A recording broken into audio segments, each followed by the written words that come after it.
Le plus grand ennemi de Paul-Henri Sandaogo Damiba, depuis que Damiba a été arrêté, c'est Ouattara. Damiba n'a pas été extradé. Damiba a été kidnappé par un commando burkinabé. L'AES et la Côte d'Ivoire, elle est ridicule. C'est de l'enfantillage, quoi. Les gens de l'AES là, ils savent ce qu'ils veulent et ils savent où ils vont. Parce que Famille, bonsoir, j'espère que vous allez bien. Apparemment, l'arrestation de Damiba là, Alassane Ouattara est dans tous ses états. Hein. J'ai vu une vidéo où Alassane Ouattara traite l'AES des plaisantins, que c'est de la pagaille, famille.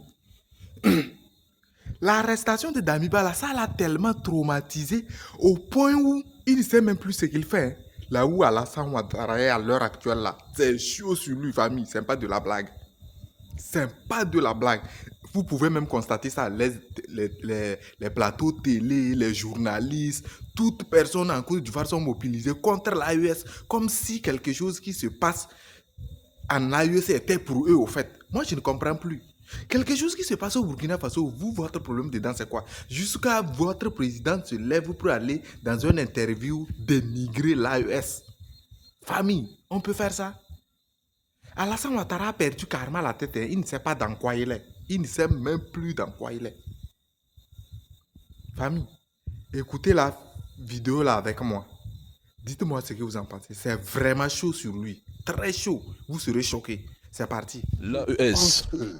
Cette crise-là, Avec l'AES. entre l'AES et la Côte d'Ivoire, elle est ridicule. C'est de l'enfantillage, quoi. De la part de qui? De la part des Ivoiriens, de la part du pouvoir ivoirien. C'est le combat de pays étrangers que la Côte d'Ivoire prend sur son dos. La Côte d'Ivoire ne peut pas vivre sans être en bonne relation avec le Mali, avec le Niger, avec le Burkina Faso. Les pays de l'AES ont pris des positions plus claires contre la France. Et donc, le président Ouattara prend une attitude pour défendre la France, les positions de la France. Il n'y a pas d'autre chose. La Côte d'Ivoire ne peut pas vivre sans le Mali, le Burkina et le Niger. Ce n'est pas une opinion ni un débat ouvert. C'est une réalité géographique, économique et historique. Mais que fait le président Ouattara? Il tourne le dos à ses frères parce que ces pays ont osé dire non à la France.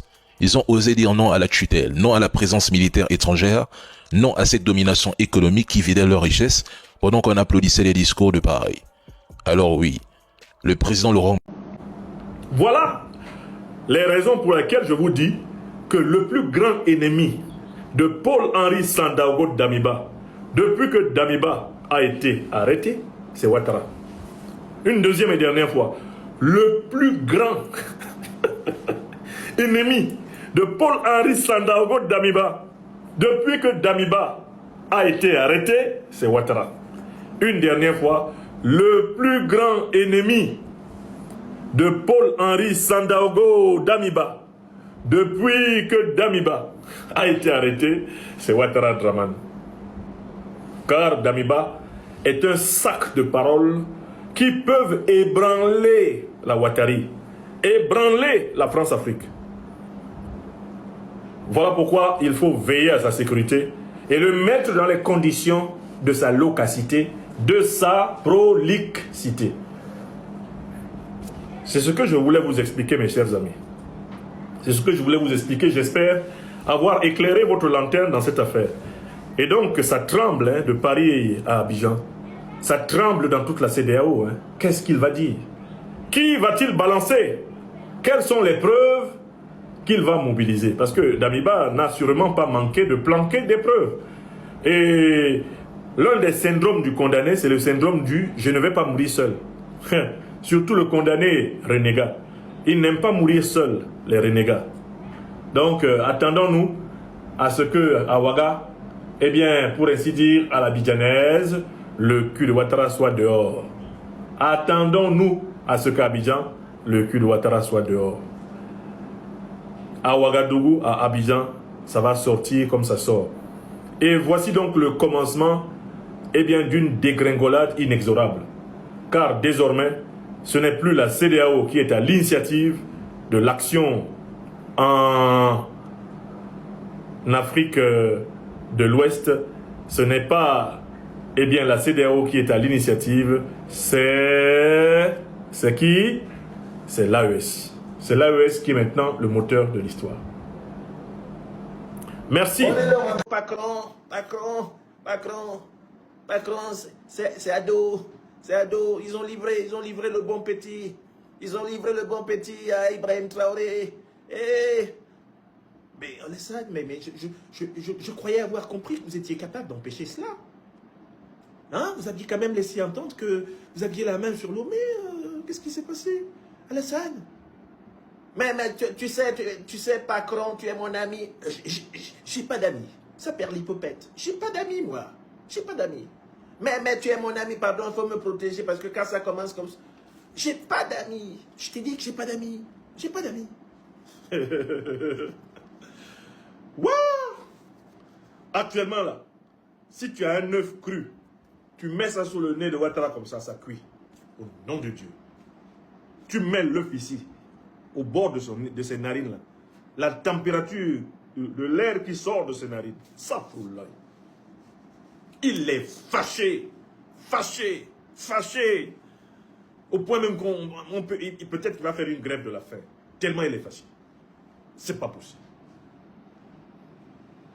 Bon, donc, je voudrais ici saluer les autorités de la République togolaise pour leur courage et leur solidarité fraternelle envers les autorités du Burkina Faso. La République togolaise, dans cette affaire, a pris une bonne décision. On peut être critique du président togolais en raison de la crise politique à l'intérieur de son pays. Il faut quand même dire que là, arrêter Damiba et l'expulser vers le Burkina Faso, c'est une décision juste. Pourquoi est-ce qu'elle est juste? Parce que Damiba ne sert pas les intérêts du peuple burkinabé.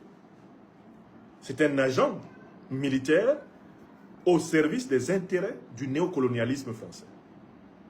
C'est pour ça que son arrestation et son expulsion est juste. Damiba est un ennemi du peuple africain du Burkina Faso. Il est un ennemi de la souveraineté africaine. C'est pour ça qu'il est arrêté. Le fond du problème, c'est ça. Il y a des gens qui disent, ah, lui, on l'a arrêté. Mais celui qui l'a arrêté, là, n'avait pas fait coup d'État comme lui. Hein? Lui aussi, il voulait faire coup d'État. Non. Il y a deux types de coups d'État. Il y a les coups d'État néocolonialistes qui sont faits pour les intérêts des puissances étrangères et les coups d'État révolutionnaires qui sont faits pour les intérêts des masses populaires. Ils n'ont pas fait la même chose. Hein? Les coups d'État marchent ensemble, mais ils n'ont pas le même prix. D'accord? Le coup d'État du 30 septembre 2022, qui a été donc perpétré par le MPSR2 du capitaine Ibrahim Traoré, était un coup d'État révolutionnaire au service des intérêts du peuple burkinabé. Et tout le monde voit très bien comment la vie du peuple burkinabé s'améliore au jour le jour. D'accord? Alors que le coup d'État de Paul-Henri Sandaogo Damiba, en janvier 2022, était un coup d'État fait au service d'intérêts extérieurs au Burkina Faso. Les intérêts de l'organisation inféodée de la CEDEAO, les intérêts du vassal du néocolonialisme français, Ouattara Draman, et les intérêts du néocolonialisme français, de l'impérialisme occidental. Voilà ce pourquoi Damiba, lui, a fait son coup d'État. Donc, il ne faut pas mélanger les torchons avec les serviettes. Il ne faut pas mélanger les enfants du bon Dieu avec les canards sauvages. Il ne faut pas mélanger le bon grain avec l'ivraie. Voilà. Donc personne ne vient dire, ah, lui, pourquoi on l'a... Non, lui, ce qu'il fait, on l'a arrêté parce qu'il est contre nous, les Africains. S'il était pour l'Afrique, il serait avec son frère, le président Ibrahim Traoré, en train de réaliser la révolution au Burkina. C'est parce qu'il a trahi l'Afrique qu'il a été renversé, lui. Donc ce n'était pas un coup d'État ouya-ouya. Ce n'était pas un coup d'État ôte-toi de là que je m'y mette. Non. C'était un coup d'État au service des masses populaires burkinabés qui a été fait le 30 septembre 2022. Donc il ne faut pas te lever là, je veux faire un coup d'État. Si tu veux faire un coup d'État pour livrer ton pays au FMI, à la Banque mondiale, livrer ton pays au capitalisme occidental, si c'est pour ça là, les Africains doivent te combattre Et si tu continues à les combattre, ils doivent t'arrêter, te mettre en tôle. Oui. Seuls les coups d'État révolutionnaires sont légitimes. Les coups d'État civils et les coups d'État néocolonialistes, on n'en veut pas. Et dès lors que les révolutionnaires sont au pouvoir, celui qui tente de faire un coup d'État est un ennemi de la révolution. Parce que qu'est-ce que Damiba pouvait faire de mieux? Qu'est-ce qu'il peut faire de mieux qu'Ibrahim Traoré? Il était au pouvoir pendant 8 mois, on a vu. On a vu son ventre prendre de l'ampleur, déborder son treillis. Au fur et à mesure qu'il ingurgitait force champagne et s'empiffrait dans l'argent public national. Il parle de quoi? Il a été président pour rien. C'est la pire des choses qu'il a fait dans sa vie. La seule mauvaise décision, je pense, la plus mauvaise décision que Paul-Henri Sandaogo Damiba ait jamais prise dans sa vie, ça a été d'être président du Faso. Il n'aurait pas dû. Il était une tâche dans l'espace. Une tâche. Une tâche. Donc, vraiment, je salue la République togolaise. Je salue le président du Faso pour l'entente avec son frère, eh bien, Faure Gnassingbé. Je les salue. Ils ont été formidables dans cette opération. Maintenant, il faut savoir que tout ça là, ça s'assume. Il faut qu'ils sachent que, en tout cas, je le dis pour le président Faure Gnassingbé, il faut qu'ils sachent que les néocolonialistes français ont son macabo. Ils ont son gros macabo comme ça. Il faut qu'ils sachent que Ouattara Draman a son macabo. Il a son gros macabo comme ça. Il faut qu'ils sachent que la CEDEAO a son macabo. Il a son gros macabo comme ça. Vraiment, si j'avais un conseil à lui donner, ce président, rejoignez l'AES. Quittez la CEDEAO, rejoignez l'AES. Quittez la CEDEAO, quittez le bloc néocolonialiste et rejoignez le bloc panafricaniste. Vous ne pouvez pas être avec nos ennemis et être pleinement avec nous. Non. Faites cet effort, allez vers la rupture. Parce que de toutes les façons, même si vous n'allez pas vers la rupture, eux là, votre peau est dans leur programme, matin, midi et soir. Il a livré notre bon petit soldat néocolonisé Damiba. Il va voir. Faure Gnassingbé va voir. Ils passent leur temps actuellement là, ils écrivent ça et puis ils s'appellent pour dire ça. Bon, je ne l'apprends pas aux autorités togolaises, je ne l'apprends pas au président Faure Gnassingbé. Il sait que les gens là, il les connaît mieux que moi.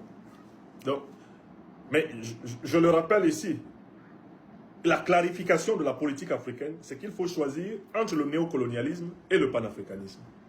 On ne peut pas être des deux côtés. On ne peut pas être CEDEAO et AES. Impossible. Impossible. We are job. Wallahi billahi ta'ala. Tu ne peux pas être avec ceux qui sont contre nous et être avec nous. Et c'est ça qui est dangereux. Actuellement, il vaut mieux être dans son camp. Être clair, j'ai choisi tel camp.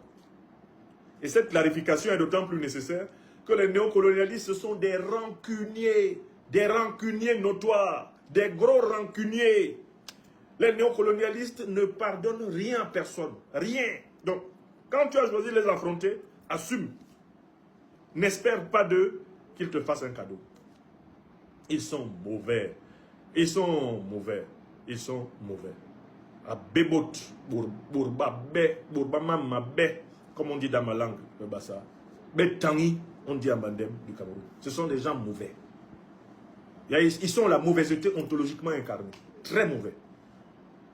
Les gens de l'AES là, ils savent ce qu'ils veulent et ils savent où ils vont. Parce que depuis longtemps, l'AES, ils sont tellement clairs. Ils disent, à partir d'aujourd'hui, on ne fait plus partie de la CEDEAO. Ils sont clairs. Ils sont clairs. Ils sont toujours sur leur position. Depuis des années, ils n'ont pas changé de position. Rien du tout. C'est vous la CEDEAO. Depuis longtemps, chaque fois, on a compris, on arrive. Écrivez-nous. Et vous écrivez, non, on vous donne un quota de réflexion. Vous êtes parti encore. Bien que l'AIS, ils vous ont dit ce qu'ils veulent et ce qu'ils vont faire. Parce qu'ils vont faire. Hein. Ça, ils vont faire. Et c'est vous qui dites encore qu'on va donner un temps de réflexion. Il y a quel temps? Ils sont clairs, ils disent, on n'est plus avec vous, mais vous pouvez venir chez nous sans problème, sans condition, on ne va pas vous emmerder. Alors, il y a quelle sincérité dans ça là? C'était ma clé. Ça dit c'est vous l'élite là. Ça dit l'élite de la CEDEAO et l'élite des pays de l'AES, c'est vous qui avez problème. Mais l'AES dit la population là n'aura pas de problème.